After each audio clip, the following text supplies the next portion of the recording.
Assalamualaikum warahmatullahi wabarakatuh. Yang terhormat dosen pengampu mata kuliah pengembangan kurikulum yaitu Ibu Dr. Helna Nelis MPD.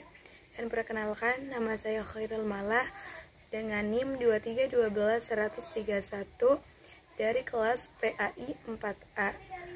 Saya dari kelompok 7 yang akan membahas mengenai pengembangan komponen isi materi bahan ajar dalam kurikulum. Baik, langsung saja. Di sini saya akan menjelaskan mengenai tentang kurikulum. Kurikulum adalah suatu rencana atau program yang mencakup tujuan, isi, dan cara untuk mencapai tujuan pendidikan di sekolah atau lembaga pendidikan lainnya. Menurut Suharsimi Arikunto, kurikulum adalah seperangkat rencana dan pengaturan mengenai tujuan, isi, bahan pelajaran, serta cara yang digunakan untuk mencapai tujuan pendidikan. Jadi, dengan kata lain, kurikulum menurut Arikunto mencakup segala hal yang direncanakan dan diatur oleh pihak pendidikan, seperti apa yang harus diajarkan, bagaimana cara mengajarkannya, serta apa yang ingin dicapai melalui proses pembelajaran tersebut. Kurikulum ini dirancang untuk membantu siswa mencapai tujuan pendidikan yang telah ditetapkan. Baik, sedangkan menurut Hilda Taba, kurikulum adalah rencana pembelajaran yang dirancang secara sistematis untuk membimbing proses belajar siswa agar mencapai tujuan pendidikan yang telah ditetapkan. Jadi intinya, menurut Taba, kurikulum adalah suatu rencana pembelajaran yang berkembang secara dinamis dan harus terus dievaluasi serta disesuaikan agar lebih efektif dalam meningkatkan pengalaman belajar siswa. Selanjutnya, kurikulum menurut Ralph Tyler. Kurikulum adalah semua pengalaman belajar yang dirancang dan dipandu oleh sekolah untuk membantu siswa dalam mencapai tujuan pendidikan. Selanjutnya yaitu tentang tujuan kurikulum. Menurut Ralph Tyler, tujuan kurikulum adalah untuk membantu siswa memperoleh pengalaman belajar yang sesuai dengan kebutuhan dan perkembangan mereka agar mencapai tujuan pendidikan yang telah ditetapkan. Jadi artinya, kurikulum itu dirancang agar siswa mendapatkan pembelajaran yang relevan dan bermanfaat. Sedangkan menurut John Dewey, tujuan kurikulum adalah untuk menciptakan pengalaman belajar yang bermakna dan relevan dengan kehidupan siswa, sehingga mereka dapat berpikir kritis dan kreatif. Artinya, kurikulum harus membuat siswa lebih aktif, mandiri, dan mampu memecahkan masalah dalam kehidupan sehari-hari. Jadi kesimpulannya, tujuan kurikulum yaitu untuk memberikan pengalaman belajar yang tidak hanya mengajarkan ilmu pengetahuan, tapi juga membantu siswa mengembangkan secara menyeluruh agar siswa menghadapi kehidupan di masa depan. Selanjutnya yaitu manfaat dari kurikulum. Yang pertama yaitu membantu mencapai tujuan pendidikan. Kurikulum berfungsi sebagai panduan untuk memastikan bahwa pembelajaran sesuai dengan tujuan yang telah ditetapkan, menyediakan pengalaman belajar yang bermakna. Kurikulum dirancang agar siswa memperoleh pengalaman yang relevan dan bermanfaat dalam kehidupan mereka. Yang kedua yaitu mengembangkan pola berpikir siswa. Kurikulum membantu siswa berpikir secara logis dan kreatif melalui pengalaman belajar yang terstruktur, menyesuaikan pembelajaran dan kebutuhan siswa. Kurikulum harus fleksibel agar dapat disesuaikan dengan perkembangan dan kebutuhan siswa. Yang ketiga yaitu mengembangkan potensi siswa secara menyeluruh. Kurikulum tidak hanya berfokus pada akademik, tetapi juga pada aspek sosial, emosional, dan keterampilan hidup.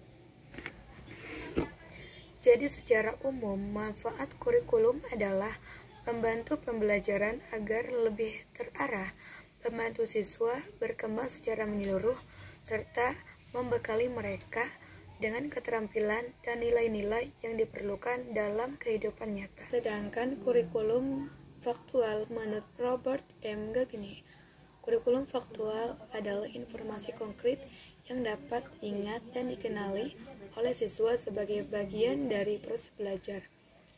Kurikulum faktual ini berisi data, fakta, dan informasi nyata yang dapat dihafal atau diingat oleh siswa. Kurikulum ini termasuk dalam domain kognitif, yaitu pengetahuan yang diperoleh melalui pengalaman belajar dan dapat digunakan dalam situasi tertentu. Siswa tidak perlu menganalisis atau memahami secara mendalam, tetapi cukup mengetahui dan mengenali informasi tersebut.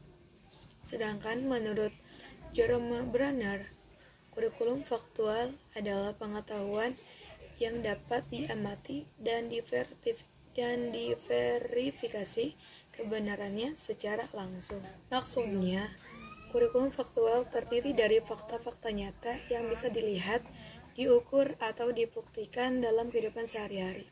Dalam teorinya tentang pembelajaran kognitif, Brenner menekankan bahwa siswa belajar dan menemukan dan menghubungkan fakta dengan konsep yang lebih besar.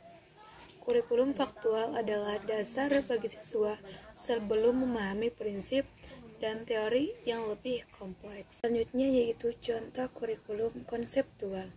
Yang pertama yaitu pada mata pelajaran IPA mengenai konsep gaya dan gerak. Konsep gaya adalah tarikan atau dorongan yang menyebabkan benda bergerak atau berubah bentuk. Penjelasannya yaitu jika kita mendorong meja, meja akan bergerak.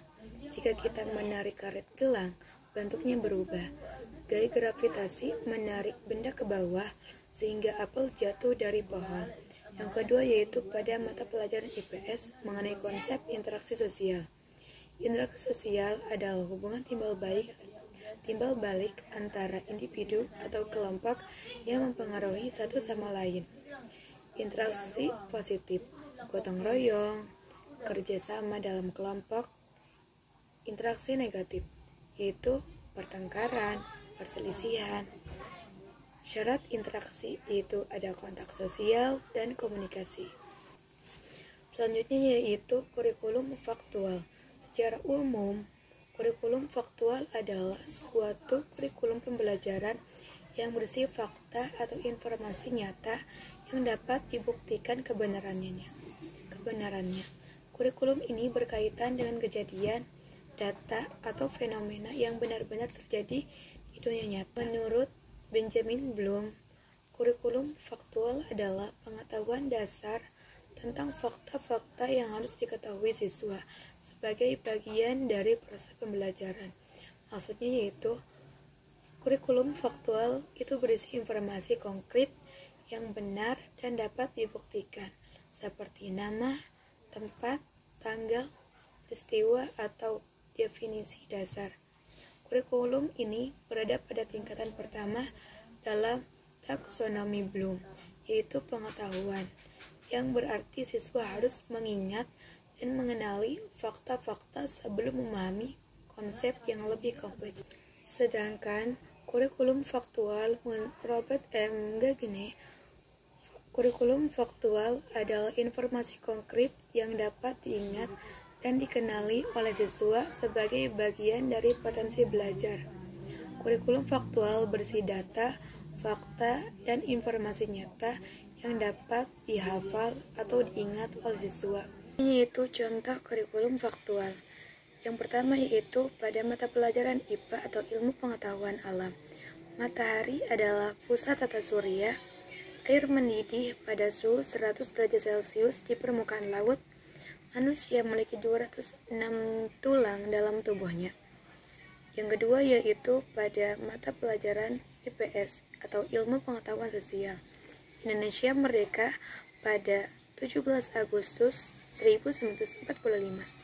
Benua terbesar di dunia adalah Asia. Kerajaan Majapahit mencapai puncak kejayaannya pada masa Hayam Wuruk. Yang ketiga yaitu pada mata pelajaran geografi. Gunung Everest adalah gunung tertinggi di dunia dan ketinggian 8.848 meter. Indonesia memiliki lebih dari 17.000 pulau. Samudra terbesar di dunia adalah Samudra Pasifik. Selanjutnya yaitu kurikulum prosedural. Yang pertama yaitu pengertian kurikulum prosedural. Secara umum, kurikulum prosedural adalah materi pembelajaran atau kurikulum pembelajaran yang berisi langkah-langkah atau prosedur dalam melakukan sesuatu secara sistematis. Kurikulum ini membantu siswa memahami cara menyelesaikan suatu tugas atau proses dengan benar dan terstruktur. Sedangkan pengertian kurikulum prosedural menurut para ahli, menurut Anderson dan Kurzweil dalam revisi taksonomi Bloom, kurikulum prosedural adalah pengetahuan tentang metode, teknik, atau langkah-langkah yang digunakan untuk mencapai suatu tujuan atau menyelesaikan suatu tugas. Sedangkan menurut Robert M. Gagne, materi prosedural atau kurikulum prosedural adalah pengetahuan tentang urutan langkah-langkah dalam menyelesaikan suatu tugas atau aktivitas secara sistematis. Selanjutnya yaitu contoh kurikulum prosedural. Yang pertama yaitu pada mata pelajaran Bahasa Indonesia.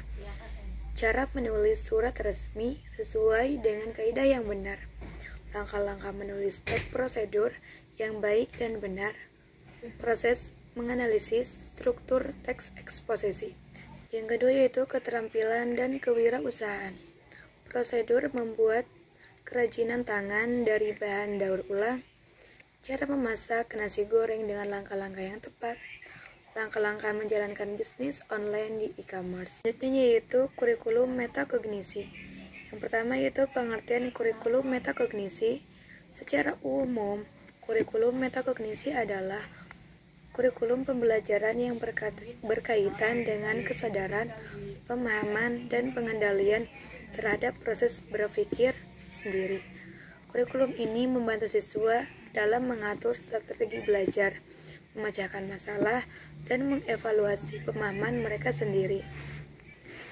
Selanjutnya pengertian menurut para ahli. Menurut John Flavel, kurikulum metakognisi adalah kesadaran dan pengendalian seseorang terhadap proses berpikirnya sendiri. Sedangkan menurut Pintrich dan De Groot, kurikulum metakognisi adalah pengetahuan dan strategi yang membantu seseorang mengatur proses belajarnya sendiri, meningkatkan motivasi, serta memahami cara berpikir yang efektif. Sedangkan menurut Anderson dan Kurzweil dalam revisi taksonomi Bloom, kurikulum metakognisi adalah pengetahuan tentang bagaimana seseorang berpikir, belajar, dan mengelola proses kognitifnya sendiri. Yaitu contoh kurikulum metakognisi. Yang pertama yaitu kedalaman materi, memahami secara mendalam. Materi yang mengajarkan siswa untuk menyelami konsep lebih dalam, memahami hubungan antar konsep, serta mengembangkan pemikiran kritis. Contohnya sejarah, menganalisis dampak revolusi industri terhadap dunia modern, bukan hanya menghafal tanggal dan peristiwanya. Bahasa Indonesia, yaitu memahami makna tersirat dalam puisi daripada sekedar menghafal teksnya. Ekonomi, yaitu menghubungkan inflasi dengan dampaknya terhadap masyarakat, pemerintah, dan bisnis.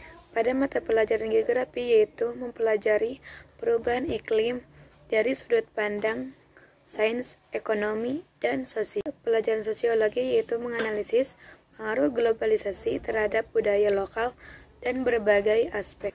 Dalam bidang teknologi yaitu mengembangkan dampak positif dan negatif AI atau kecerdasan buatan dalam berbagai bidang. Selanjutnya yaitu pendekatan dalam mengurutkan materi bahan ajar. Berikut ada beberapa contoh materi metakognisi yang berkaitan dengan pendekatan dalam mengurutkan materi atau bahan ajar. Yang pertama yaitu pendekatan hierarkis atau dari dasar ke kompleks. Materi diurutkan dari konsep paling dasar ke konsep yang lebih kompleks, sehingga siswa memahami fondasi sebelum ke tingkat lanjut. Contohnya yaitu matematika, belajar operasi dasar, yaitu penjumlahan, pengurangan sebelum masuk ke persamaan aljabar, selanjutnya yaitu pada fisika, memahami konsep dasar gaya sebelum belajar hukum Newton. Pada bahasa Indonesia yaitu mempelajari struktur kalimat sebelum memahami teks argumentasi. Yang kedua yaitu pendekatan spiral atau pengulangan dengan peningkatan ke dalam. Materi diperkenalkan secara bertahap dan semakin diperdalam seiring berjalannya waktu, sehingga siswa dapat memahami konsep lebih baik dengan pengulangan. Contohnya yaitu IPA, biologi. Kelas awal mempelajari organ tubuh manusia secara umum, lalu kelas lebih tinggi mendalami sistem kerja organ tersebut. Pada matematika, konsep pecahan diajarkan di SD dengan bilangan sederhana, lalu SMP dengan operasi yang lebih kompleks. Selanjutnya yaitu pada sejarah, mengenalkan Perang Dunia I secara umum di kelas awal, lalu membahas penyebab dan dampaknya lebih mendalam di kelas yang lebih tinggi. Yang ketiga yaitu pendekatan kronologis, yaitu berdasarkan urutan waktu atau tahapan proses. Materi disusun berdasarkan urutan waktu atau tahapan proses tertentu untuk memudahkan pemahaman. Contohnya yaitu pada sejarah, mengajarkan perjalanan kemerdekaan Indonesia dari masa penjajahan hingga proklamasi. Pada materi kimia atau mata pelajaran kimia, yaitu urutan langkah dalam metode ilmiah sebelum melakukan eksperimen di laboratorium. Selanjutnya pada mata pelajaran ekonomi, yaitu memahami siklus bisnis dari ekspansi, puncak, resesi, hingga pemulihan. Yang keempat yaitu pendekatan tematik, itu menghubungkan berbagai konsep dalam satu tema. Materi diurutkan berdasarkan tema tertentu agar siswa memahami keterkaitan antara berbagai aspek dalam satu pembelajaran. Contohnya yaitu pada IPA dan IPS, tema lingkungan yang mencangkup polusi udara. IPA, dampak sosial. IPS, dan kebijakan pemerintahan, PPKN. Bahasa Indonesia, tema teknologi yang mengajarkan cara menulis teks eksplanasi tentang perkembangan AI. Seni budaya, tema warisan budaya yang membahas batik dari sisi sejarah, estetika, dan ekonomi kreatif. Selanjutnya yaitu langkah-langkah menentukan materi pembelajaran. Berikut ada beberapa contoh materi atau kognisi yang berkaitan dengan langkah-langkah menentukan materi pembelajaran. Yang pertama yaitu mengidentifikasi tujuan pembelajaran, menentukan kompetensi yang ingin dicapai dalam suatu mata pelajaran. Contohnya yaitu dalam pembelajaran matematika, tujuan pembelajaran adalah siswa mampu menyelesaikan persamaan kuadrat dengan berbagai metode. Yang kedua yaitu menganalisis karakteristik siswa, memahami kemampuan awal, minat, dan gaya belajar siswa untuk menyesuaikan materi yang diberikan. Contohnya, jika siswa lebih suka belajar visual, materi fisika dapat disajikan dengan diagram dan simulasi interaktif. Yang ketiga yaitu menentukan ruang lingkup materi atau kedalaman dan keluasan, memutuskan apakah materi akan dibahas secara mendalam atau analisis konsep atau luas hubungan. Contoh dalam sejarah, materi bisa difokuskan pada peristiwa proklamasi kemerdekaan atau kedalaman perkembangan kemerdekaan di Asia Tenggara atau keluasan antar topik. Yang keempat yaitu memilih sumber dan bahan ajar, menggunakan buku teks, jurnal, video pembelajaran, atau bahan digital lainnya untuk mendukung pemahaman siswa. Contohnya yaitu dalam biologi, siswa bisa menggunakan video eksperimen mikroskopis selain buku teks. Yang kelima yaitu menentukan urutan penyampaian materi. Menggunakan pendekatan yang sesuai seperti hierarkis, spiral, kronologis, atau tematik. Contoh, dalam bahasa Indonesia, sebelum belajar menulis cerpen, siswa perlu memahami struktur narasi dan unsur intrinsik. Yang keenam yaitu menyesuaikan dengan metode pembelajaran. Memilih metode yang sesuai seperti diskusi, demonstrasi, eksperimen, atau pembelajaran berbasis proyek.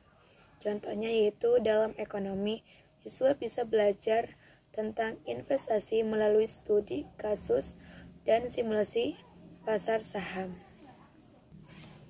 Yang ketujuh yaitu mengevaluasi dan menyesuaikan materi. Setelah diterapkan, materi dievaluasi berdasarkan feedback siswa dan efektivitas pembelajaran.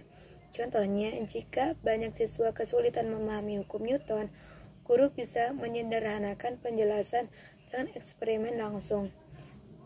Materi metakognisi dalam menentukan materi pembelajaran mengajarkan siswa dan guru bagaimana memilih, mengorganisir, dan menyesuaikan materi agar pembelajaran lebih efektif dan sesuai. Baik, mungkin itu saja yang bisa saya sampaikan. Kurang lebihnya mohon maaf. Wabillahi taufiq walhidayah. Wassalamualaikum warahmatullahi wabarakatuh.